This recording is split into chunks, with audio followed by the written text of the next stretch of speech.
Greetings, everyone. Pete Pardo here from Sea of Tranquility. Welcome to yet another. We got one more for you here today. Another episode of What's Hot with Sea of Tranquility. Tons of new releases coming out.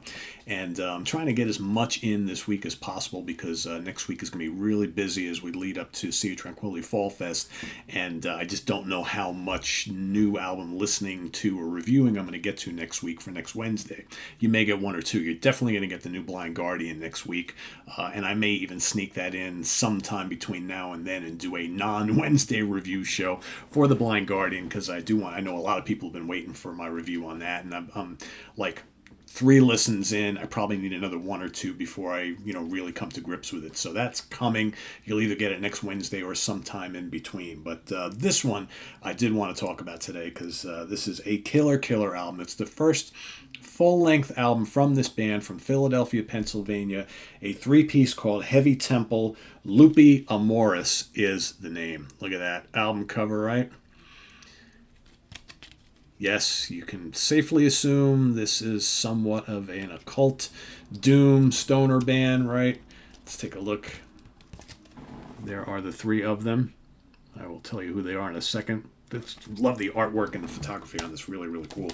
You got High Priestess is the singer. Okay, High Priestess Nighthawk is her name that she goes by. Vocals, power, low end, and synth, right? We've got Lord Paisley on 6-string axe slinger and Baron Lycan on skinwalker. So it's basically 3-piece vocal. The High Priestess Nighthawk is obviously the singer and bass player. You got Lord Paisley, the guitar, and Baron Lycan on drums. And this follows, like I said, their first official studio release. It's roughly a half hour long, so it's a little bit more than an EP. If you go onto their Bandcamp page, which is heavytemple.bandcamp.com, you can see most of the songs that are available on this were released prior, and now they've kind of put them all together into an album. So I'm going to read you a little bit from their Bandcamp page because this will give you a little idea of kind of what they're all about. Heavy Temple crashed forth like a roaring mastodon in a thunderstorm with their first official full-length, Lupi Amoris, and it has all the markings of a landmark record. I would agree. As progressive as Baroness, but unself-conscious, as heavy as Fu Manchu, but more adventurous, this Philadelphia trio throw every lever into the riff metal machine, yet also wield lyrical concepts that register on literary levels. Lupi Amoris offers a one-way trip through wide open spaces and deep forests. Heavy Temple came into being on the 2012 winter solstice. The trio were after the pure fun and joy of playing heavy music, illustrated by each founding member's chosen nom de guerre: High Priestess Nighthawk, Rattlesnake, and Pterodactyl. At first playing shows locally in Philly, obviously the lineup has changed since then. The band quickly gained an excellent live reputation, leading to tours alongside Ruby the Hatchet, Mothership, Royal Thunder, and Corrosion of Conformity. Invitations to notable festivals included the Maryland Doom Fest, Psycho Las Vegas, and Decibel Metal and Beer, among many others. It speaks volumes about Heavy Temple's talent and face-melting live impact that their invitations to attractive tours and prestigious festivals continue to roll in even without the release of an album. Although Heavy Temple leverages all the trappings of traditional male-oriented metal to the point that their sound could proudly sport a full beard, that is true, the powerful presence of frontwoman and sole remaining founding member High Priestess Nighthawk merges their glorious heaviness with a strong thematic line of feminine strength. Lupi Amoris is Latin for wolves of love and finds the Philly outfit aligning with a Red Riding Hood who is freed from the traditional bounds of what's expected, proving that it's quite possible to hammer out gargantuan stoner doom and still say something about life's realities. Heavy Temple makes a fierce and much-needed statement with Lupi Amoris, and at these volumes, the world is guaranteed to hear it. That's a very well-written kind of description of this band. Job well done there, because actually they said it probably better than I could, right? As far as the music on this album, really good. I was going to say quite good, which I love to say, but I know my comrades in the UK connection to them, quite good means something else. To me, quite good means really good. As you know, I love like traditional doom and stoner stuff. I mean, obviously, the seeds of this band go all the way back to Black Sabbath and Pentagram, without a doubt. But I love the vocals on here. You know, sometimes I'm hit or miss with female vocals in heavy bands, but she High Priestess Nighthawk is enchanting. She's just got such a presence, and these songs pack a wallop. A Desert Through the Trees is the first song, just over 5 minutes long. Hits heavy. It's doomy. The riffs are absolutely terrific. There's a really cool, like, atmospheric element to these songs. The Wolf, track number 2. Wolf, you watching? Probably my favorite song on the album. It goes from like kind of creepy and eerie and atmospheric, and then man, in come the riffs and just hit you over the head. You have The Maiden, another terrific song. Isabella with Unrelenting Fangs. I guess Isabella is the name of the wolf, is my guess. That's just under 10 minutes long. Terrific song. A doomy stoner rock classic. Love it. And then Howling of a Prothalamion, which is just under 7.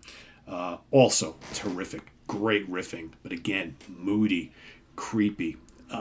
This is, you could say that there's like a kind of like a horror film element to some of this stuff. They obviously like this sort of thing.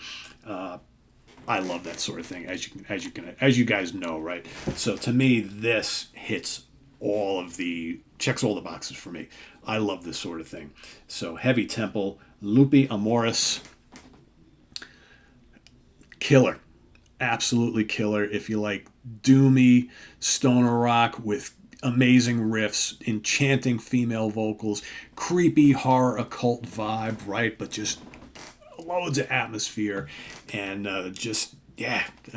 everything about the artwork of this, it just totally fits the style of music that it is. You can just figure, you can see these guys, or guys and gal, you could see them setting up a stage and playing in the middle of the woods like this and just cranking out their music. And you got the nature sounds and the riffs kind of floating over the top of the trees. Excellent stuff. This is easily 4.5 out of 5 stars for me. I'm totally digging this. Check it out. Crank it up. Like I said, their Bandcamp page is heavytemple.bandcamp.com, and there you can see all of this album. You can listen to it in its entirety, as well as the songs that they previously released, most of which, like I said, are on this particular album right here. And you can get it now. You can order it right from their Bandcamp page. It's really inexpensive. It's available on Amazon. It's where I got it. Steve Keeler at Rock Fantasy had it in stock. So yeah. Very cool. Heavy Temple, Lupi Amoris. Check it out. Visit us on the web at www.seatranquility.org. We're on Facebook. We're on YouTube. All together. All the damn time. Like I said, thanks for watching all these new review shows today. We got a lot of them coming up next week and the week after. Like I said, we've got the new Blind Guardian, which is called The God Machine. You're probably going to get that before next Wednesday, I would think. Next Wednesday, we've got Lonely Robot, the brand new kind of crossover prog of Lonely Robot. I've got brand new From the Vaults, Creedence Clearwater Revival live from the Royal Albert Hall. It's been unearthed from the vaults, 1970 concert. That's coming as well. We've got 4 like kind of EPs from Tedeschi Trucks Band, right? They released like 4 EPs, all meant to be like one long kind of epic. I have those. Haven't listened to them. That's probably going to be at least a week or two. What else we got here? We got all sorts of stuff. We've got the new Marcus King, Youngblood. I've got Steve Hackett, new Steve Hackett live album, new Van and Plas live album. I've got Cool Impellitteri compilation. I've got, all sorts of other stuff here. More Inside Out stuff. That's more albums than I know what to do with right now. So, once we get over the Fall Fest hump, I think I'm going to get back into trying to get more new album reviews at you guys, although I'm cranking out a lot this week, but I'm doing that for a reason. So thanks for watching, everybody. We'll see you real soon here on the channel. Thanks for watching. Coming up, we've got interviews with none other than Carmine Appice from Vanilla Fudge, back on the channel once again. Pat Travers is here. We had a great chat with Pat, both Pat and Carmine separately yesterday. Those will be appearing on the channel tonight to promote Sea Tranquility Fall Fest and let you know what's going on with them musically, new album releases, touring, all that sort of thing.